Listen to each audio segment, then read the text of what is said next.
বিপক্ষ দলের প্রথম বক্তা বলে গেলেন জীবনে উন্নতির কথা, কিন্তু আজকে আমাদের বিতর্কের বিষয় পরীক্ষায় ভালো ফলাফল, জীবনে উন্নতি করা নয়। আজকে বিতর্ক প্রতিযোগিতার মাননীয় মডারেটর, বিজ্ঞ বিচারক মন্ডলী এবং এই অনুষ্ঠান যারা দেখছেন শুনছেন সবাইকে আমার আন্তরিক শুভেচ্ছা ও সশ্রদ্ধ সালাম। আসসালামু আলাইকুম। আজকে বিতর্কের বিষয় নির্ধারণ করা হয়েছে অর্ধাবসায় নয়, মেধা থাকলে পরীক্ষায় ভালো ফলাফল করা যায়। বিষয়টির পক্ষে আমার সুদৃঢ় অবস্থান।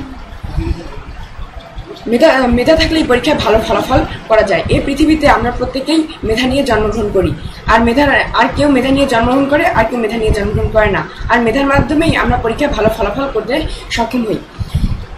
বিখ্যাত দার্শনিক এরিস্টটল বলেছেন, জন্মগতভাবে কেউ ধনবান, কেউ প্রজ্ঞাবান এবং কেউ বলবান। অর্থাৎ তিনি বলতে চেয়েছেন প্রত্যেকের মাঝেই মেধাশক্তি রয়েছে, কিন্তু এই মেধাশক্তির বিকাশ ঘটাতে হবে, তবে জীবনে উন্নতি করা সম্ভব। আর এই জীবনে উন্নতি করতে গেলে অবশ্যই মেধাশক্তির প্রয়োজন রয়েছে। মেধাশক্তি ব্যতীত জীবনে উন্নতি করা সম্ভব নয়। জাপান পারমাণবিক অস্ত্র তৈরিতে বিশ্বের একটি শীর্ষ দেশ, এবং জাপানের শিক্ষার্থীরা প্রতিদিন তাদের শপথ গ্রহণ করার সময় তারা শপথ করে থাকে তারা বিভিন্ন রকম আত্মঘাতী অস্ত্র তৈরি থেকে বিরত থাকবে। প্রতিপক্ষের বন্ধুরা যদি অর্ধাবসায়ের মাধ্যমে এসব যন্ত্র তৈরি করা যায়, তবে তারা কেনই বা এসব অস্ত্র তবে আমাদের দেশের শিক্ষার্থীরা কেনই বা এসব অস্ত্র তৈরি করতে পারছে না, তা উত্তর দিয়ে যাবেন প্রতিপক্ষের বন্ধুরা। এছাড়াও আমরা বিভিন্ন রকম টিভি খুলে বিভিন্ন রকম অনুষ্ঠান দেখতে পাই, আর সেই অনুষ্ঠানের স্লোগান প্রতিভার সন্ধানী।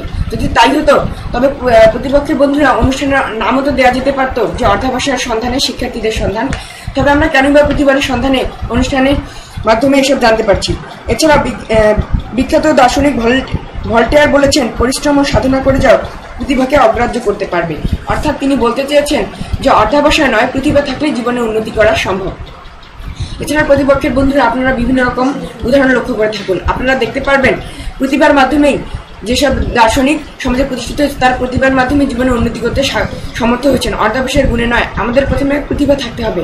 প্রতিভা বা গুণ থাকলেই আমরা জীবনের প্রতিষ্ঠিত লাভ করতে পারবো এবং জীবনের উন্নতির স্বর্ণশিখরে আরোহণ করতে পারবো।